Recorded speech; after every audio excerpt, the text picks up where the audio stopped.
Jeigu tu sportuoji, bet tavo sėdmenys nesikeičia, dalinuosi savo rezultatais ir būtent šiame video pasidalinsiu, kaip pagaliau užsiauginti sėdmenis gali ir tu. Labas rytas, dabar kaip tik ruošiuosi į sporto salę, pasistengsiu nufilmuoti pilną užpakalio treniruotę, nes vis dėlto šitas video ir yra apie jo auginimą, bet kadangi žinau, kad vaikinai žiūri mano kanalą, tikrai beveik visi tipsai, bent jau jų pusė patarimų bus tikrai pritaikyta aplamai raumenų auginimui, taip kad pristaikysit viskam, pečiam, nugarai, quadsam, hamstringam, viskam, kam tik norit, bet vis dėlto vis tiek akcentuoju užpakalį, nes tikrai sulaukiau nemažai klausimų apie tai, pati turėjau tikrai didelę transformaciją ir ties tuo dirbau labai daug, teko daug išmokti, padaryti daug klaidų, bet dabar tikrai žinau, kas veikia ir man, kas veikia ir mano merginom, taip kad dabar išgersiu savo pre-workoutą, kuris jau mečinasi dera prie mano aprangos, ką dažniausiai aš sakau, jeigu pre-workoutas dera prie aprangos,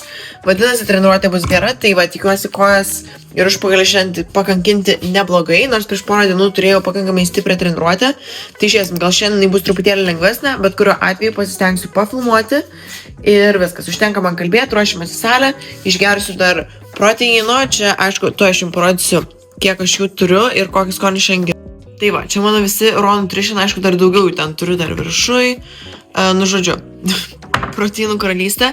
Šiandien išgėriau truputėlį šito ir dar kakavinio, kuris ten yra padėtas, jo tik likučiai liko, tai žodžiu, va čia maišysiuosi. Čia matote, turiu tokius dar zefiriukus, tai aš labai mėgstu jį su karštu vandeniu, kaip karšto šokolado gėrimą pasidaryti. Žiauriai skanus reikalas. Tai va, kodas Laura, kaip visą laiką, jeigu norit sutaupyti, arba paprašykite, aš padarysiu užsakymą, nes karts nuo karto tikrai darau. Tai va, viskas. Geriam pre-workoutus, proteinus ir einam žudyti užpakalio.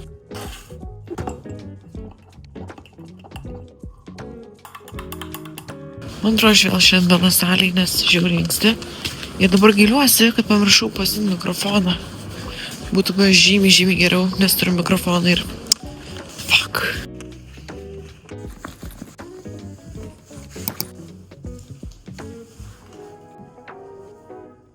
Taip, dabar ką pagalvojau, kad kol nepradėjau treniruotės ir kol dar dabaiginėjau savo gėrimą, pasidalinsiu pirmų patarimų dėl sėdmenų auginimo ir, aišku, vienas dažniausių klausimų yra...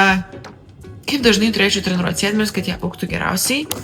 Ir aš esu išbandžius nemažai variantų. Esu bandžius juos treniruoti faktiškai kiekvieną treniruotę, kad ir minimaliai. Esu treniravus 2 dienas, 1 dieną šito varianto nesu bandžius, bet nemanau, kad labai gerai veiktų, nes vis dėlto sėdmenis mėgsta dažnesnį darbą, tada jie auga geriausiai.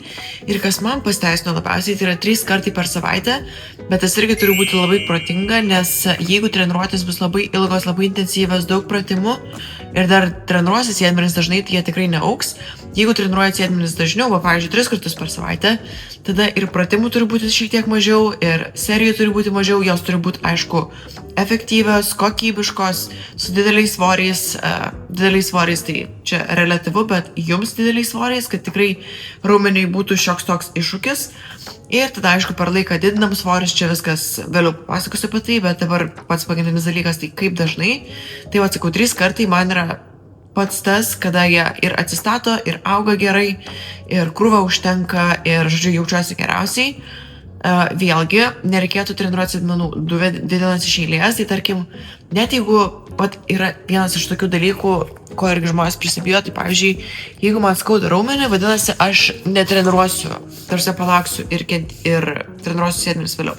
Tai ką pastebėjau, jeigu yra labai lengvas raumenų skausmas ir jau praėjo 2 dienos po treniruotės ir man vis dar jaučiasi jisai, tai treniruoti tikrai galima sėdmenis ir tikrai blogiau nebus, jie tikrai augs ir stimuliuosis, viskas ten tvarkoj. Tiesiog svarbu neiti per tą baisų raumenų skausmą sportuoti, nes tikrai neturėsite efektyvios treniruotės ir gero sėdmenų augimo.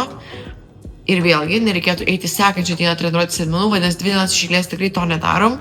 Tai kaip ir sakiau, tas ir aplikuojasi ir pečiam, ir nugarai, ir bet kuriai raumenų grupai, kurią nori treniruoti, bet specifiškai su sėdmenim sakau, kuo dažniau, tai sakau, kai esat atsistatę, kuo dažniau. Tai va, 3 kartai per savaitę man yra pats tas, jeigu sportuoja tik 2 kartus per savaitę, tai 2 kojų dienos irgi viskas yra su tuo gerai.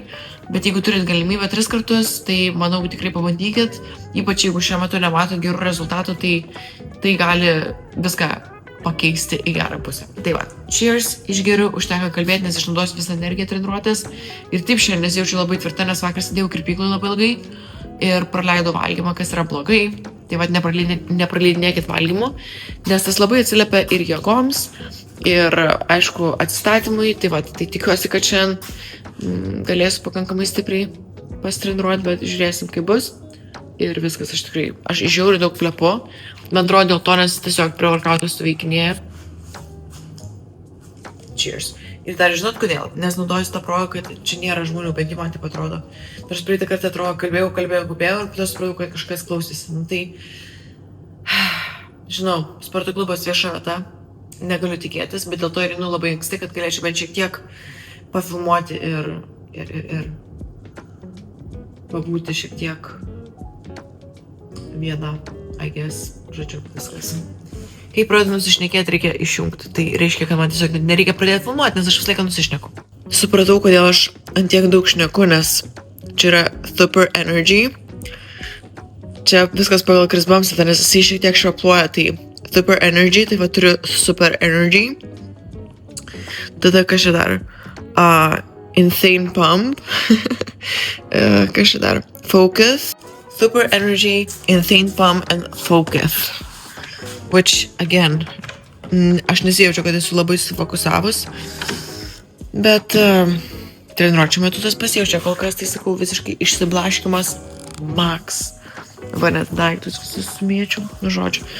Tai va, viskas susidedu, daiktus, einu, kol nepriejo žmonių, nes paprastai, kai einu sporto salę, pradedu filmuoti viskas ok, ir jau po kokių 2 pratimų pradeda rinktis hebra publika ir viskas ramybė baigėsi. Tai kol kas einam išnaudosim bent jau keliam pratimam tą tylą, nes čia kaip girdite net nėra muzikos, nes kaip ir sakiau praėjusiam vlogė ar kažkuriam vlogė ar kažkur ar Instagram, net nežinau, tai įjungia tik tai 7 ryto. Tai mes dar turim laiko pačilint kokias geras 3 valandas, bet žodžiu, reiks susirišti plaukus. Ai va, turiu jums klausimą. Kaip jūs darot su pre-workoutu? Ar jūs jį išgeriat, kaip ten rekomenduoja, 30-40 minučių prieš treniruotę, ar išgeriat tiesiai prieš? Nes aš pastebėjau, kad jis man labai greitai pradeda veikti vos ne iš karto. Ir jeigu aš gerčiau 40 minučių, tai aš jau pusę jo būčiau tiesiog veltui išvaiščius. Tai man reikia gerti iš karto. Nu, aš dar namie šiek tiek gurkšteliu, tai čia kokiu, kiek čia, 10 minučių man realiai. Tai ir va dabar atėjus čia į salę, aš jį pribaigiu. Tai parašykit komentaruose, kada jūs gerite pre-workoutą. Ar iš karto prieš treniruotę, ar laukiat tas 40 minučių ir... Nes sakau, man tai čia kažkoks pre-workouto švaistymas gaunasi.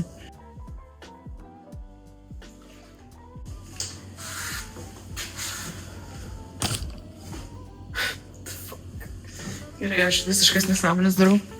Tai va, dar pagalvojau, dar vieną patarimą duosiu, tai asmeniškai man yra labai daug, su kuo dirbau iš merginų, yra sunku aktyvuoti užpakalio viršų, tą vadinamą upper glutes, ir dažnai gaunasi taip, kad išdirbam tą pagrindinį raumenį, glute max, išdirbam apatinį, tą lower glutes ir taip toliau, bet viršus lieka nekabintas ir labai sunku įkabinti pratimuose, kai jis yra silpnas ir neaktyvus. Tai kas man labai padėjo ir pat būtent jeigu turim tą užpakalio viršų apvalų, tai tas tikrai sukuria tą apvalę pilną round. Aš bandau viską versti iš anglų kalbos, dėl to neskamba labai protingai.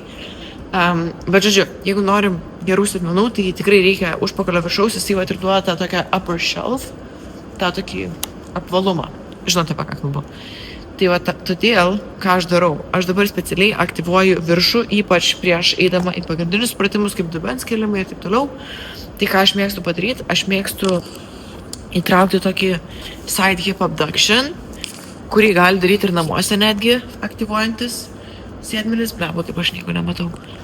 Tai va, aš jums jį čia parodysiu, padarysiu ir tada einu į abductions šitą kelių išvedimo mašiną, padarau bent jau vieną seriją, kartais daugiau, kartais vieną tiesiog apšilimui ir tada, kaip sakiau, einu į kitus pratimus. Tai va, dabar tą padarysiu. atrodo, jūs mes nematot. Tai kas čia dirba, tai dirba šita koja, ant kurios jūs esat atsirėmę. Viršutinė koja, jinai nieko nedavera. Tik tai apatinė. Tai va daug kas bando ten kelnoti kažkaip taip. Na, aišku, tai kažkiek dirbsiu, bet efektas tikrai ne tas. Tai va. Aš pasidarau kokias porą serijų, arba bent jau vieną. Po 8 arba 12 pakartojimų būsiu, kaip stipriai jaučiuos. Ir tikrai atrodo lengva, bet tikrai viskas dega.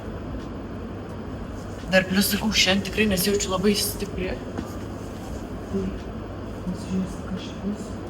Be to, jeigu klausit, iš kur mano timpas ir taip toliau, tai Bombshell ir aš turiu nuolaidos kodą Laura 15, kurį galite panaudoti, jie siunčia ir į Lietuvą. O džemperis, jie angelai, Laura Fit, irgi gausit 15% nuolaidą. Tai pasižiūrėkit, jeigu kažko norit, nes iš tikrųjų, kai naudojat mano kodus, tai tas padeda ir man. Tai toks būdas ir sutaupyti, ir dar man pasakyti ačiū už šitas baisės atmenų treniruotės ir šitą baisų neįdomų turinį. Gerai, viskas, man atrodo, aš jau out. Jau galiu eiti namo, treniruotė baigėsi. Ačiū, kad žiūrėjot. Susitiksim kitam video. I wish. Ne, dabar eisim čia. Abductions, žodžiu, pasidaryt. Tai va, daugiau aš jau nebešniku, nes man atrodo, kad šito jau renkasi žmonės. O man reikia susikaupti, nes kol kas iš jos visiškai išsiblaškius ir nesukoncentravus. Ir dar mėgstu klausytis muzikos, kai sportuoju, tai reikia įsijungti jau muziką ir nustoti šnekėti.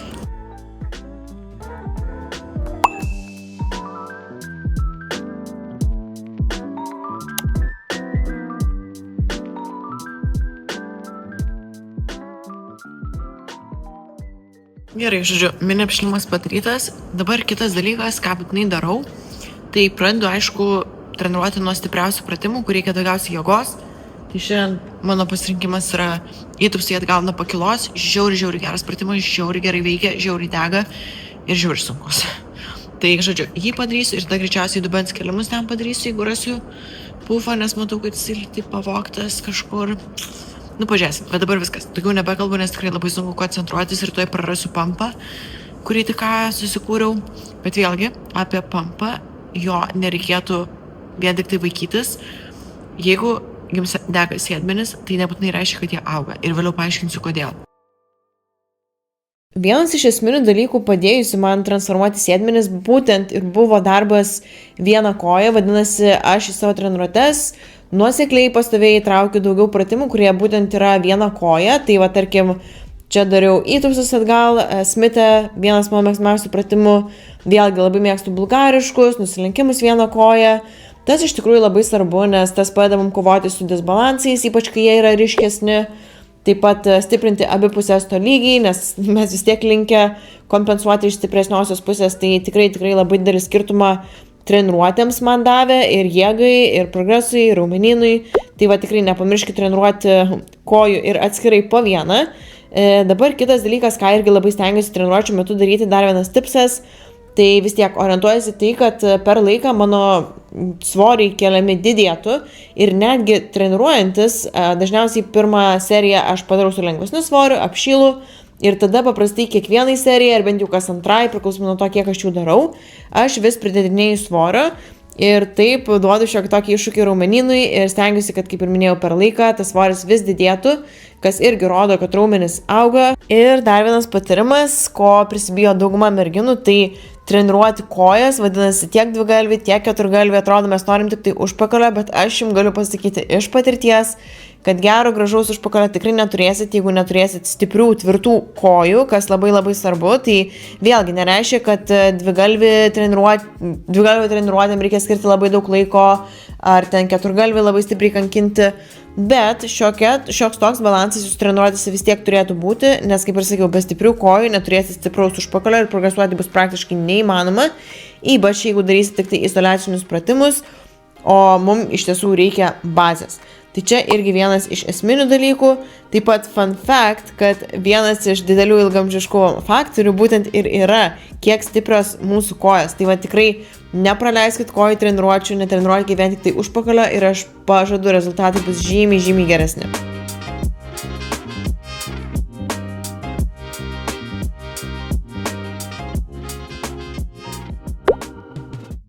Iš tikrųjų, tai man jaučiu nėra fainesnio jausmo, negu po geros treniruotės išeiti tokį šaltą orą, kai -20. Ir žinau, kad čia galbūt žiauriai nepopuliari nuomonė, bet sakau, žiemos laikotarpis man yra pats mėgstamiausias ir aš labai pasiilgsiu šitų šalčių, šito sniego, šitos gražios žiemos. Ir nežinau, man čia yra kažkas nuostabaus. Vasarą, aš net dabar, kai įkeliu istorijos kažkokį tai, tarkim, kokia temperatūra ir panašiai, ir turiu vis tiek nemažai draugų pažįstamų iš įvairiausių šitų kraštų, pavyzdžiui, Vegase, Floridoje, Dubajuj, Ispanijoj, ir visi rašo, oh my god, come to Spain, for example, arba, žodžiu, tiesiog kviečia į savo šiltus kraštus ir aš galvoju, aš taip nenoriu tenai varyti, nes man iš tikrųjų antiek yra smagu šitas buvo būtent žiemos laikotarpis. Ir kažkaip nesinori jo praleisti, sakau, žiūri, gal nepopuliari nuomonė, visą tai plaukia tos vasaros, o man kažkaip atvirkščiai, man tas šaltis, jo, šalta, jeigu būti ilgiau, ten tarkim, nežinau, yra niuansų, bet vis tiek tai tokia graži, balta žiema, taip smagu, žodžiu, žiauriai.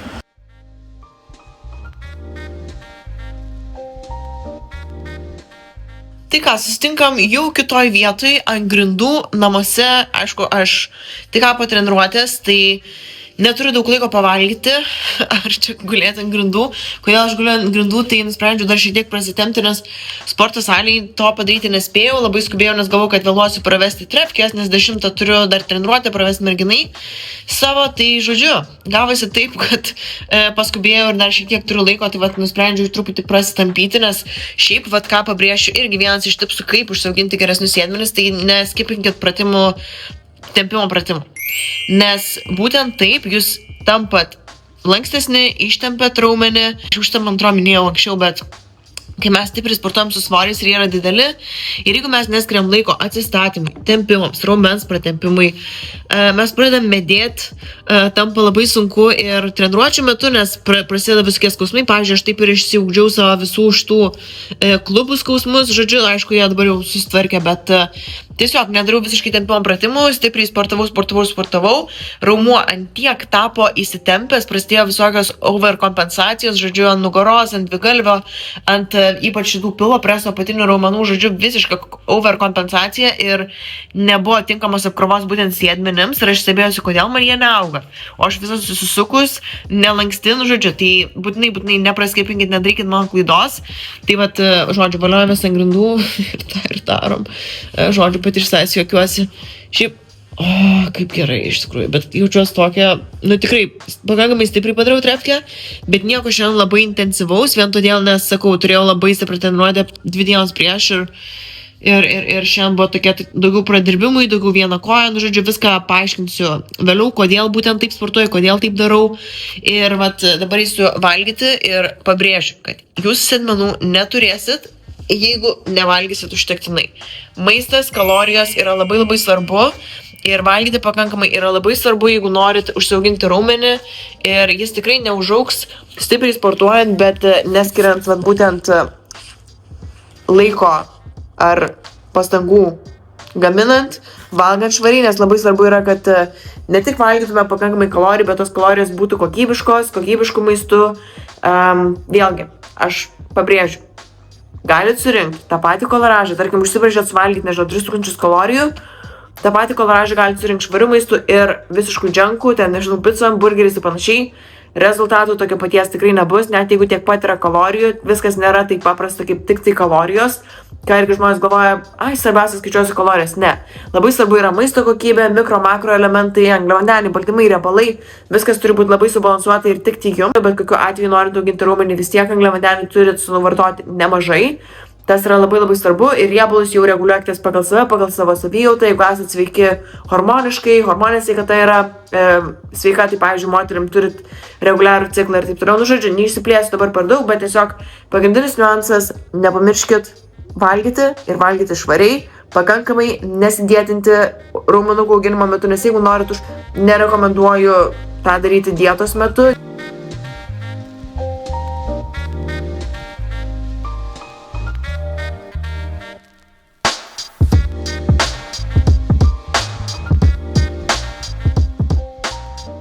Taip spėjau į treniruotę, dabar salė tuščia, iš tikrųjų man net pavydu, nes kai vedu merginom treniruotės, salė būna tuščia, bet kai aš sportuoju, pilna žmonių ir sunku prieiti prie treniruoklių, tai pakeisti aš savo rutinos negaliu, nu aišku, pilna žmonių, matyti šito nebuvo, bet jie į treniruotės pabaigą pradeda eiti. Tai va, tai dabar kodėl aš kalbu, nes aš laukiu, kol Kamila atsineš strapsus ir tada jo, pradėjom nuo dubens kėlimų čia.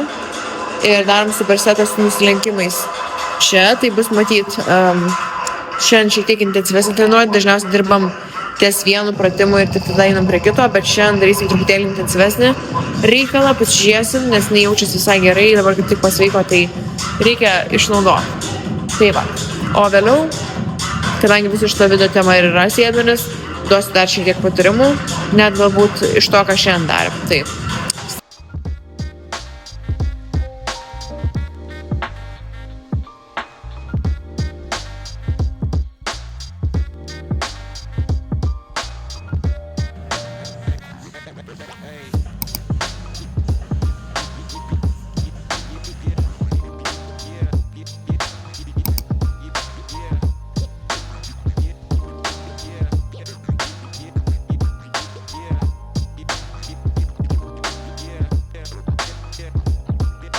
Aš toliau gaminu ir iš tikrųjų per daug nerodysiu, ką aš gaminu, kepsiu keksiukus, ten picos pagrindas kepa, žodžiu, bet praėjusiam video aš gavau tokį komentarą, kai pasidalinau dar vieną savo, ką valgau per poilsio dieną, pasidalinau to video, kad negi tu visą laiką valgai taip pat ir ką turiu pasakyti, tai anksčiau eksperimentavau šiek tiek daugiau, dabar esu aptingusi, nes esu auginimo procese, kuomet kalorijos aukštos ir dirbu labai daug ir tiesiog nėra laiko, kada galvoti apie maistą ar ten kurti kažkokius ekstra receptus, tai pas mane viskas gaunasi labai panašu ir labai stabilu ir aš tiesiog jaučiuosi kol kas, ne tai, kad man atsibodo maistas, bet tos inspiracijos, kokie būna dažniausiai dietos metu, nes kai mes dietinamės, tai ką tikrai ant savęs pastebėjau, prasideda visi eksperimentai, visi mano receptai yra sukurti dietos metu, nes tiesiog norisi visko įvairaus ir kiek manoma skaniau valgyti, bet dabar tam tiesiog neturiu laiko, tai valgau skaniai, tikrai viskas man patinka, bet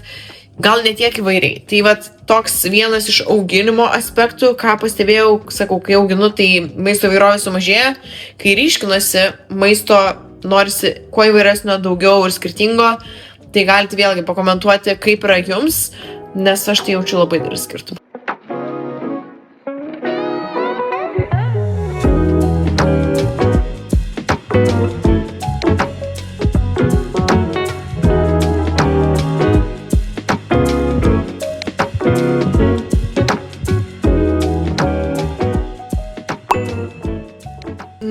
Ir dar vienas labai svarbus patarimas auginant sėdmenis ar bet kurį kitą raumenį yra neskubėkit keisti programos, nes jūsų nervų sistema adaptuojasi žymiai greičiau negu pats raumenynas. Tai kartais gali atrodyti, kad atrodo liktai progresuoju, jėgos didėja, bet kažkaip progreso vizualiai nematau. Tai tiesiog reikia turėti omeny, kad raumenis taip greitai neauga ir vaizdas tikrai nesikeičia taip greitai diena iš dienos. Ypač jeigu lyginsim, tarkim, svorio metimo periodą, kuomet vaizdas keičiasi žymiai greičiau, nes tikrai vizualiai atrodo, kad ir traukiamės, ir tie raumenukai ryškėja. O kai auginam raumenis, atrodo, kad kartais netgi regresuojam arba tas vaizdas visiškai nesikeičia, bet ilgalaikiai perspektyvai tie rezultatai tikrai pasimatys, ypač po kokybiško auginimo periodo, kuomet galbūt netgi norėsim dar šiek tiek ir pasiryškinti ir dar labiau patikrinti ir pamatyti tą progresą, tiesiog reikia turėti būtinai kantrybės ir neskubėti keisti programos, nes tai nereiškia, kad jinai neveikia, tiesiog reikia duoti savo šiek tiek daugiau laiko, tai bent jau 6 savaitės tikrai solidžiai sportuokit su ta pačia sporto programa. kad ir kaip nuobodu kažkam gali beatrodyti tai, bet būtent taip mes ir pasiekėm geriausių rezultatų, nes jeigu mes nuolat keičiam tą sporto programą, nuolat keičiam savo treniruotes, pratimus, kiekvieną treniruotę, tą klaidą dariau ir aš, ypač kai pradėjau, man atrodo, kad kuo daugiau vairių pratimų aš darysiu, tuo greičiau rezultatus ir geresnius rezultatus aš turėsiu, bet iš tikrųjų tai visiškai ne taip veikia raumenų auginimas ir užpakalio auginimas. Reikia pasirinkti savo tinkamiausius pratimus, bazinius pratimus, šiek tiek papildomų accessories vadinamų pratimų ir taip susidėlioti tinkamą sporto programą savo, jinai bus kiekvienam šiek tiek skirtinga, tai aš pagal tai, aišku, pagal duomenis merginų, pagal jų tikslus, pagal tai, kaip jos nori atrodyti, aš būtent taip ir kuriu sporto programas ir pagal tai dėliojamės viską. Tai vėlgi, čia yra daug niuansų, kiekvienam šiek tiek skirsis, bet pagrindinis ir esminis dalykas tai yra, atsakau, tinkami pratimai jums, kuriuos jaučiat geriausiai, kuriais galite aktyvuoti raumenis tinkamai ir kurie jums ir patinka, aišku, nes, visgi, jeigu mes kartosim tą programą diena iš dienos, tai norim, kad jinai mums ir patiktų. Tai, aišku, yra taisyklė, kad jeigu mes nemėgstam tam tikro pratimo, tai dažniausiai jo mums reikia labiausiai, nes mes esame jame silpniausi, bet tai nereiškia, kad visa sporto programa turi būti absoliutus košmaras ir turit nekęsti kiekvieno pratimo ir viskas jums ten turi nepatikti. Tai tikrai ne, turit mėgautis ir turit džiaugtis savo sportu, treniruotėm, bet įtraukti va tokių ekstra sunkesnių pratimų, kaip pavyzdžiui, daug kas nemėgsta bulgariškų, nors man jie labai patinka, tiesiog reikėtų, nes jie ir duos tą gerą rezultatą, tai va tiesiog turėkite tą omeny, o dabar jau susitinkam kitam kadre kažkur su kitu patarimu. Lol. Šiam vlogė sakiau, kad kaip palaikyti tą plonesnį liemenį, tai vėlgi, kaip ir minėjau, praktikuojant pilo vakuumus labai padeda su pilo kontrolė, dabar aš vėl šiek tiek atlikau tos praktikos, bet ką noriu pasakyti, iš tikrųjų man labai sudėtinga, ypač todėl, nes aš esu pavalgius ir kai esi pavalgęs, daryti vakuumą yra pakankamai sunku, nes pilas pilnas, žodžiu, tūrio ten yra, tai geriausiai praktikuotis jį nevalgius, tuščiu skrandžiu. Aišku, kai įprasi, tai pakankamai paprasta padaryti ir pavalgius, bet vis tiek sunkiau. Aš turiu prisipažinti, aš tikrai jų nedarau pastoviai, tikrai pamirštu, bet kai tik turiu galimybę, turiu laiko, būtinai pasidarau. Ir dar kitas dalykas, ką irgi norėjau traukti į šitą video, kadangi viskas yra apie sėdmenų auginimą, tai dar vienas svarbus dalykas, kaip įsitikinti, kad tie sėdmenys auga ir kad tikrai progresas vyksta, tai kuomet darot savo progreso nuotraukas, reikėtų tą daryti tą pačią aprangą, tuo pačiu apšvietimu, tuo pačiu metu, nes tik tai taip galėsim palaikyti nuoseklumą, nes aš ir pati kartais pakeičiu tą aprangą, bet šiaip jeigu galite idealiu atveju, aš tarkim turiu savo varžybinį bikini, kuriam prasipozuoju, ten gal sportinis viršus kartais pasikeičia, bet irgi būtų gerai palaikyti tą patį. Jesus Christ. Ant lovos galą beveik nukritau. Žodžiu. Čia, matot, čia yra mano kasdienybė. Žodžiu, tiesiog pingvinas kažkoks. Bet, kaip ir minėjau, tą geriausia daryti su tą pačią aprangą, nes tada matysit progresą tokį, koks jisai iš tikrųjų yra, nes atrodo smulkmena, bet kartais netgi apatinių kirpimas, ar ten, nežinau, viršaus sportinės liemenėlės, žodžiu, pasiuvimas gali vis tiek truputėlį iškraipyti tą vaizdą, vienaip ar kitaip į gerą ir blogą pusę, tai tiesiog, kad nepanikuotumėt ir kad viskas būtų stabilu, tai atsakau, labai rekomenduoju su tą pačią aprangą. Ir šiam video baigiantis norėjau padėkoti visiems, kurie komentuoja, palaiko. Kiekvienas komentaras, net širdelė apačioje gali labai padėti kanalui, taip pat labai prašau didelio palaikymo, tuomet filmuosiu toliau, kursiu toliau. Ir tą progą padarysiu mini šatautą šios savaitės aktyviausiams. Ir šiame kanale buvo aktyviausi Mindaugas Nesvarbu, Mindžiuka, tada aš esu, Naudžak 1, Inga Motulienė, 102 Inga, Eglė Kri 7746 ir Gintarė Alijošiūtė Enigma IX. Taip kad ačiū labai visiems, kurie komentuoja, kurie yra aktyvus, kurie palaiko. Tas labai padeda augti šitam naujam lietuviškam kanalui. Ir jeigu nori daugiau įdomesnio turinio ateityje, palikit komentarą. Kažką gražaus, atsakykit galbūt į mano klausimus, kuriuos palikau šiame video ir susitiksim jau sekančiam kitą savaitę.